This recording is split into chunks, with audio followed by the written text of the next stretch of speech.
Hello friend, সবাই কেমন আছো? আশা করি তোমরা খুব ভালো আছো। আমিও খুব ভালো আছি।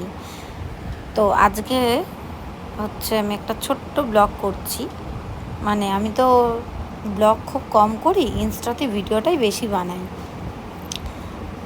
তো দেখো, আমি আজকে যেহেতু ফ্রাইডে, তাই আমি নিরামিষ রান্না করছি। তাই ভাতটা বসিয়ে দিলাম, এখন ডাল বসাবো এদিকে। আর আজকে একটু ইচ্ছা গেছে সাদা আলুর পোস্ত করব। তো দেখো, আমি ডালটা দিয়ে দিলাম আর একটু নুন, একটু হলুদ দিয়ে ডালটাকে সিদ্ধ বসিয়ে দেবো। প্রেশারে করলে না মুগের ডাল তাড়াতাড়ি সিদ্ধ হয়ে যায়, যেহেতু আমি ডালটা ভাজিনি। তো আমি এখন আলুগুলো কেটে নিচ্ছি। আর এদিকে আমি কাঁচা লঙ্কা দিয়ে পোস্তটা করব, যেহেতু সাদা আলুর করব, সেই জন্য কাঁচা লঙ্কাও নিয়েছি।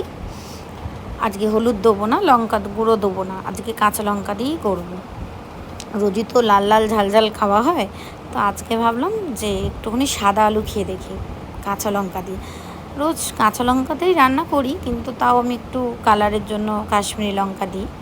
এখন লঙ্কাটা মিক্সিং জারে নিয়ে নিলাম, তার সাথে পোস্তও নিলাম 4-5 চামচ মতন। কেন আমাদের ঘরে একটু পোস্তটা বেশি খায়। তো দেখো, আমার পোস্ত বাটা কমপ্লিট। এরপর আমি আজকে করব কুমড়োর ভর্তা। যেহেতু একটু ঝাল ঝাল খেতে ইচ্ছা করছে, সেহেতু ভাবলাম কুমড়োটা আজকে ভর্তা বানাই শুকনো লঙ্কা আর কালো জিরে দিয়ে। যেহেতু আজকে পেঁয়াজ রসুন খেতে পারবো না, তাই জন্য আমি সন্তোষী মা করি, তাই আমি টক ছাড়া, মানে টক পেঁয়াজ রসুন এগুলো অ্যাভয়েড করি, আজকে কিছুই খাই না। তো আমি যথারীতি যেরম কথা সেরম কাজ। চলো, কড়া বসিয়ে নিয়েছি, তেলও গরম হয়ে গেছে। ওইদিকে জানলাটা খুলে দিলাম, কেন কি খুব চোখ জ্বালা করছিল তেলটা। এখন আমি গোটা জিরে আর শুকনো লঙ্কা ফোড়ন দিয়ে আলুগুলো দিয়ে দিলাম। তা আমি একটু নুনও দিয়েছিলাম, নুনটা স্কিপ হয়ে গেছে, ওটা ক্লিপ নেওয়া হয়নি।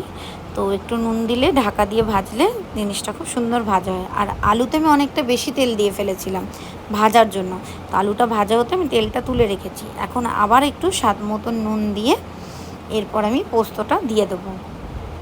দিয়ে একটু নেড়ে চেড়ে, যেহেতু হলুদ দেবো না সেজন্যই এটা নেড়ে চেড়ে একটু সর্ষের তেল দিয়ে, পোস্ত মানিয়ে তো একটু কাঁচা সর্ষের তেল যায়, তো দিয়ে এবার আমি পোস্তটা নামিয়ে নেব। পোস্তটা হয়ে যাওয়ার পরে কুমড়োটা ভাজতে দেবো। তার জন্য আমি আবার ওই যে তেলটা বাকি ছিল, মানে কাপে তুলে রেখেছিলাম আলু ভাজার এই তেলটা, ওটা দিয়ে দিলাম।